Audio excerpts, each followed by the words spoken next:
और आज शो की शुरुआत करेंगे आपके सवालों के साथ, क्योंकि आपके सवालों के ज़रिए न सिर्फ आपको एक निवेश रणनीति मिलती है, बल्कि बहुत सारे ऐसे दर्शक हैं जिन्हें निवेश को लेकर बहुत सारी सीख भी मिलती है।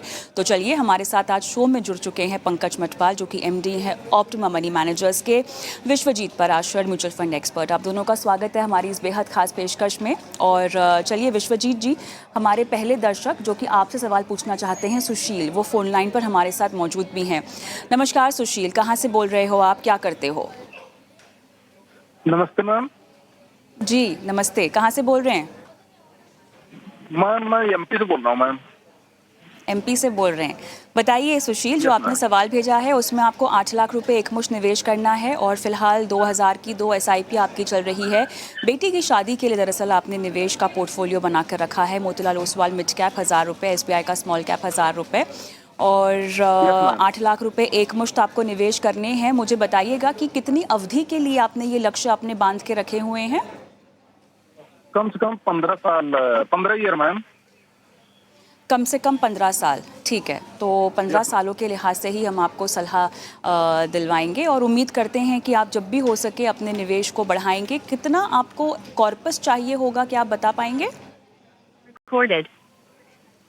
हाँ जी, कितना कॉर्पस इकट्ठा करना है, कितनी राशि? मैम प्लीज इसके बारे में तो मुझे क्लियरिटी तो नहीं हो रहा मैम, कितना में हो सकता है। तो बेटी की शादी का लक्ष्य है, तो बेटी की शादी के लिए कितना जोड़ना चाहेंगे? मैम इसके लिए कम से कम 50 तो होना चाहिए मैम, 50 से अबव। 50 या 50 लाख। उससे 50 लाख या उससे ज़्यादा, तो वही होता है कितना बटोरना चाहते हैं, कितना इकट्ठा करना चाहते हैं, उसके मुताबिक आपको हम निवेश की रणनीति सुझाएंगे। और आपकी रिटायरमेंट और बाकी कोई आर्थिक लक्ष्य नहीं है? और कोई आर्थिक लक्ष्य नहीं है, बस यही लक्ष्य है? जी मैम, और लक्ष्य तो है मैम, कम से कम एक ऐसा हो जो पेंशन की तरह कुछ रिटायरमेंट, खुद का रिटायरमेंट भी। Yes ma'am. तो उसके बारे में तो आपने सोचा नहीं, अपनी बेटी की शादी के लिए सोचा, वो भी ज़रूरी लक्ष्य है, मैं मना नहीं कर रही हूँ। और बिटिया अभी छोटी होगी और पहले से अगर प्लानिंग करेंगे तो बहुत अच्छा होगा, लेकिन खुद के रिटायरमेंट के बारे में भी आपको सोचना चाहिए। तो चलिए, रिटायरमेंट के लक्ष्य के लिए मैं चाहती हूँ कि आप एक बार और शिरकत करें हमारे शो पे, क्यों, है ना? अभी बेटी के शादी का लक्ष्य जो पूरा करना है, 50 लाख या उससे ज़्यादा इकट्ठा करना है, उस पर सलाह लेते हैं। विश्वजीत जी बताइए। बिल्कुल कविता जी, सबसे पहले देखिए, सुशील जी के अभी केवल 2000 रुपए की एसआईपी कर रहे हैं और वो 8 लाख रुपए निवेश करना चाहते हैं, एक मुश्त निवेश करना चाहते हैं। तो मेरी सबसे पहले उनको सलाह ये रहेगी कि वो एक मुश्त निवेश ना करें। सुशील जी, आपको जो 3-4 फंड बताए जाएंगे, उसके किसी लिक्विड फंड में पहले आप निवेश करें और वहां से एक तरीका होता है जिसको हम कहते हैं सिस्टमैटिक ट्रांसफर प्लान। तो वहां से आप धीरे धीरे जो फंड्स हम आपको बताएंगे, उन फंड्स में आप ट्रांसफर करते जाएंगे, ताकि आपको मार्केट के उतार चढ़ाव से बचाव मिल जाए। दूसरा, आप केवल 2000 की एसआईपी कर रहे हैं और आपने गोल जो अभी सोचा है वो काफी बड़ा सोचा है, 50 लाख आप कह रहे थे। तो उस हिसाब से तो आपको बहुत सारा निवेश अभी और करना पड़ेगा। और ज्यादातर मैंने ऐसा देखा है कविता जी की पेरेंट्स जो होते हैं, वो अपनी बेटी की शादी के लिए बहुत चिंतित होते हैं और कहीं ना कहीं उनकी रिटायरमेंट, उस गोल को वो कहीं ना कहीं भूल जाते हैं और सोचते हैं कि ये तो चलो बाद में देखेंगे। तो मेरे हिसाब से उसकी भी शुरुआत आपको कभी ना कभी कर देनी चाहिए, क्योंकि कहीं ऐसा ना हो कि बाद में आपके रिटायरमेंट के लिए फंड्स की कमी हो। तो अगर हम आपके फंड्स देखते हैं, तो आपने 2 ही फंड अभी स्टार्ट किए हैं, मोतीलाल ओसवाल का मिड कैप और एसबीआई का स्मॉल कैप। तो जो 8 लाख आपने निवेश करने हैं सुशील जी, उनके लिए फंड का नाम ये है कि आप 4 लाख रुपए तो ICICI prudential blue chip fund में निवेश करें, 2 लाख रुपए Bajaj Finserv flexi cap fund में निवेश करें, 1 लाख रुपए जो मोतीलाल ओसवाल का मिड कैप फंड है उसमें निवेश करें और एक आपने एसबीआई का स्मॉल कैप फंड ले रखा है, उसमें निवेश करें। तो ये ऐसे करके आप 8 लाख रुपए निवेश करें। जैसे मैंने बताया, आप सिस्टमैटिक ट्रांसफर प्लान के तहत ही इसमें निवेश करें और इन्हीं फंड्स के लिक्विड फंड में ये पैसा पार्क करें। अब जो गोल की बात है, अगर हम 8 लाख रुपए को निवेश करते हैं और 12% का सीएजीआर लेके भी चलते हैं, तो 15 वर्ष में केवल ये 43 लाख रुपए बनते हैं। तो यहाँ तो आपके अभी 2 बेटियां हैं, तो इसलिए कहीं न कहीं आपको निवेश अवश्य बढ़ाना होगा और कोशिश करें अपनी एसआईपी को जितना बढ़ा सकते हैं, या फिर कभी भी कोई इकट्ठा पैसा मिलता है, उसको भी आप निवेश करें। तो ये यहाँ से आप 43 लाख रुपए जब आप हो जाएँगे आपके, तो 30 लाख रुपए तक आप ये पहली लड़की की शादी में यूज़ कर सकते हैं। बाकी जो 13 लाख बच जाते हैं, उसको आप इन्वेस्टेड रहने दें, ताकि वो 2 साल बाद जब दूसरी बेटी की शादी हो, तो वो करीब 16.5 लाख रुपए बन जाएगा। और जो आप एसआईपी कर रहे हैं, तो मेरी सलाह ये रहेगी कि आप 10% का स्टेप अप करें 2000 में हर वर्ष, यानी कि 200 मतलब 500 रुपए, 1000 रुपए बढ़ाते जाएँ, तो ये रकम भी करीब-करीब 23-24 लाख रुपए हो जाएगी, जब आपकी दूसरी बेटी की शादी की आपको पैसे की आवश्यकता होगी। तो ऐसे करके आप करीब-करीब 30-30 लाख रुपए अभी जोड़ पाएँगे।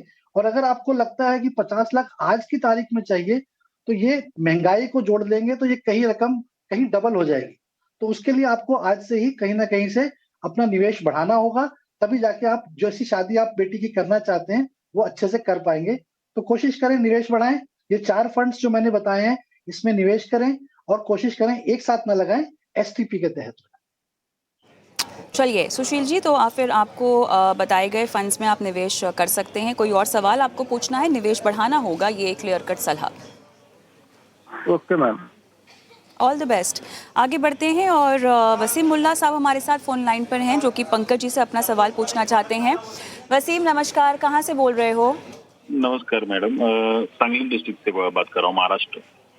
महाराष्ट्र, अच्छा बताइएगा। अच्छा, सांगली में ठंड बढ़नी शुरू हो गई है क्या? हाँ, अभी आज से चालू हुई है। क्या बात है, हमें तो बस बॉम्बे में सुबह शाम हवाएं खाने को मिल रही है, ठंड जैसा वैसे कुछ खास लग नहीं रहा है, और दोपहर में धूप हो जाती है हैं। बाकी सब जगह तो बर्फबारी हो रही है बड़े बढ़िया सी। चलिए, तो आपके कुछ फंड्स हैं हमारे पास। जी। तो आपने मेरा एसेट का टैक्स सेवर लिया हुआ है, पराग पर एक फ्लेक्सी कैप, कैनरा बैंक को इमर्जिंग फंड है, SBI focused equity, SBI Contra, okay. चलिए, तो ये फंड्स में आपने जो है कितने साल तक एसआईपी करनी है? 20 साल में आपको चाहिए 1 करोड़ रुपए। हाँ, टोटल 8 Right? फंड है, Konta active fund, DSP equity fund और कोटक इमरजेंसी फंड। ठीक है, तो टोटल 8 फंड है। 20 साल में मुझे 1 CR का गोल है मेरा। राइट तो राइट, क्या हो पाएगा क्या इसके अंदर? और दूसरी ठीक है। 5000 की एक 5000 की आपको और करनी है। और करनी, तो कौन Got से it. फंड में करूँ? और नहीं, दूसरा Got it. और एक बात है कि जो ये मेरे फंड है, जो 8 फंड है, हाँ तो हाँ, इसका रिव्यू चाहिए। ये मतलब कम है, ज्यादा है? कम करना है तो कौन से फंड में ये करूँ, कौन से फंड स्किप कर दूं मैं? समझ में आ गया। ठीक है, बताते हैं आपको। पंकज जी, मौजूदा फंड्स कैसे हैं, और अगर किसी फंड में से निकलने की सलाह या एसआईपी रोकने की सलाह आप दे रहे हैं, तो वहाँ से पैसे निकाल लेने चाहिए और दूसरे फंड में डाल देने चाहिए, क्या सलाह होगी? बिल्कुल, वसीम जी को मैं फंड्स की बात भी बताऊँगा। पर उससे पहले वसीम जी, आपने कहा कि आपका टारगेट है 1 करोड़ रुपए का, वो भी 20 साल के बाद। आपको पता है महँगाई की वजह से जो पैसे की वैल्यू होती है वो कम हो जाती है, और मैं सिर्फ 6% की महँगाई दर मानकर चलूँ तो 20 साल के बाद 1 करोड़ की वैल्यू आज के 31 लाख के आस-पास होगी। तो इसके लिए जब भी टारगेट सेट करें, तो इन्फ्लेशन को ध्यान में ज़रूर रखें। ये बहुत ही इम्पोर्टेंट है। अब आते हैं आपके गोल्स पर और जो आपने निवेश किया हुआ है। अच्छी बात ये है कि जो आप निवेश कर रहे हैं, हर महीने एसआईपी कर रहे हैं 16,500 रुपए की, और साथ ही आपने अभी तक जो 2,45,000 रुपए इकट्ठा कर लिया है, अगर 12% के हिसाब से मैं कैलकुलेट करके चलूँ, तो करीब 1 करोड़ 75 लाख रुपए इकट्ठा होते हैं। फिर भी मैं आपको राय दूँगा, हालाँकि आपने कहा 1 करोड़ और 1 करोड़ 75 लाख रुपए यहाँ पर निकल कर आ रहे हैं कैलकुलेशन में। मेरी फिर भी सलाह ये होगी कि आप स्टेप अप करें। 10% से हर साल यदि स्टेप अप करते हैं, तो इसी सेम 20 इयर्स में आपके पास करीब 3 करोड़ 31 लाख रुपए इकट्ठा होंगे। तब जाके जो आप प्लानिंग कर रहे हैं कि भई 1 करोड़ रुपए आज हो, तो वो आपको इतना मिलेगा, तो शायद आपका गोल अचीव होगा। तो ये आपके लिए एक सलाह है। फंड्स जो हैं उसमें एक फंड की मैं आपको सलाह दूँगा कि आप उसमें बदलाव कीजिए।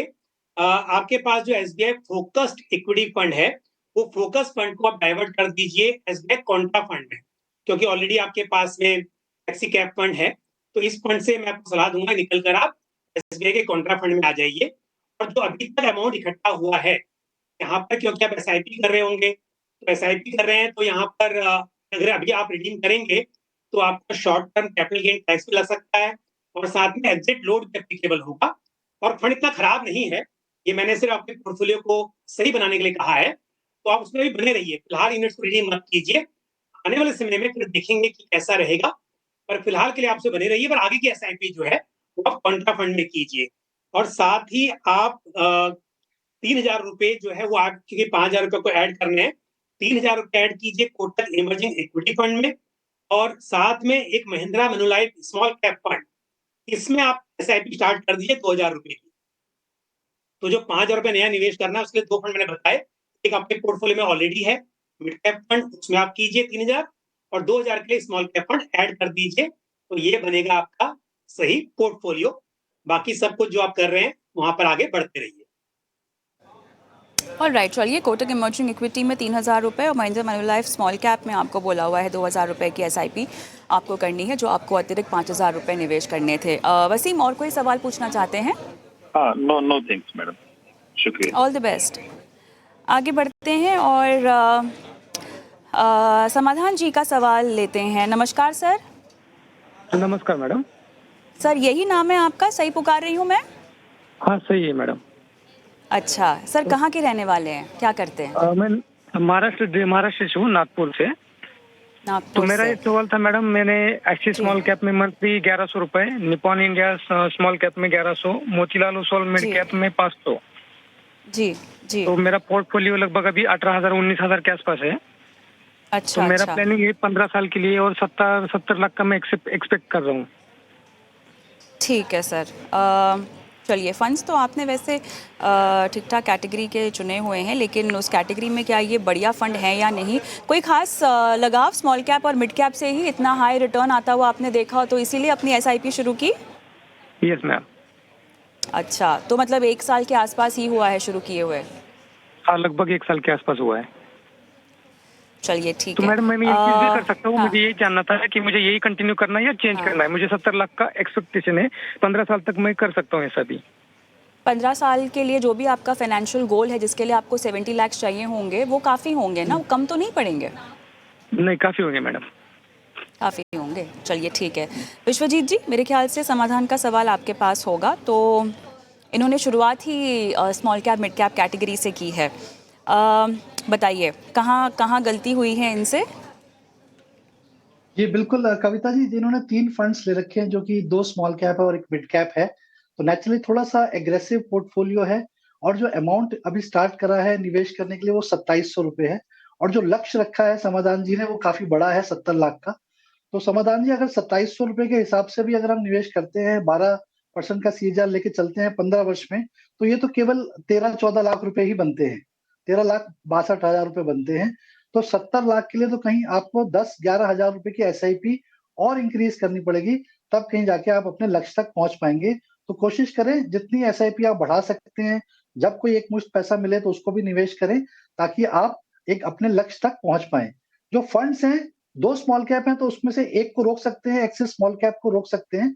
उसकी जगह पे आईसीआईसीआई प्रूडेंशियल का ब्लू चिप फंड ले सकते हैं, ताकि आपके पास लार्ज कैप, मिड कैप और स्मॉल कैप के तीनों कैटेगरी के फंड्स हो जाएँ और आगे चल के अगर आप अपना निवेश बढ़ाते हैं, तो कोई फ्लेक्सी कैप फंड भी ले सकते हैं या फिर मल्टी कैप फंड्स भी ले सकते हैं, जैसे कि बजाज फिनसर्व का फ्लेक्सी कैप या फिर कोटक का मल्टी कैप फंड।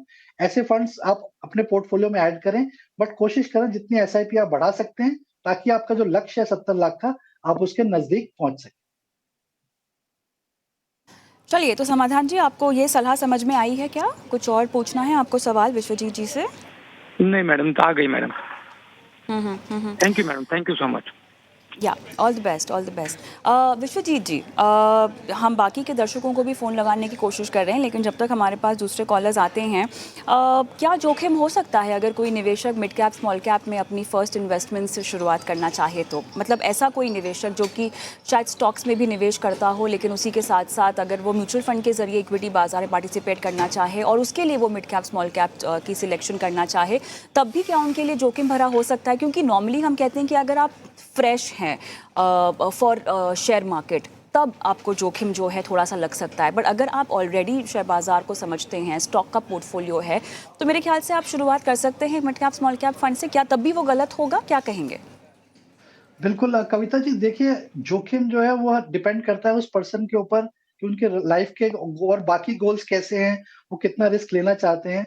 अगर वो बहुत एग्रेसिव निवेशक भी हैं, तो भी मेरी सलाह ये रहेगी कि वो बैलेंस पोर्टफोलियो बनाएँ, जिसमें कि कम से कम 40-50% लार्ज कैप फंड्स हों, ताकि आपको एक डिफरेंट डाइवर्सिफिकेशन मिल जाए। तो ऐसा ज़रूरी नहीं है कविता जी कि हमेशा मिड कैप, स्मॉल कैप में ही अच्छी रिटर्न आती है। ये एक साइकिल है। अगर आप 10 साल का साइकिल देखेंगे तो 3-4 साल लार्ज कैप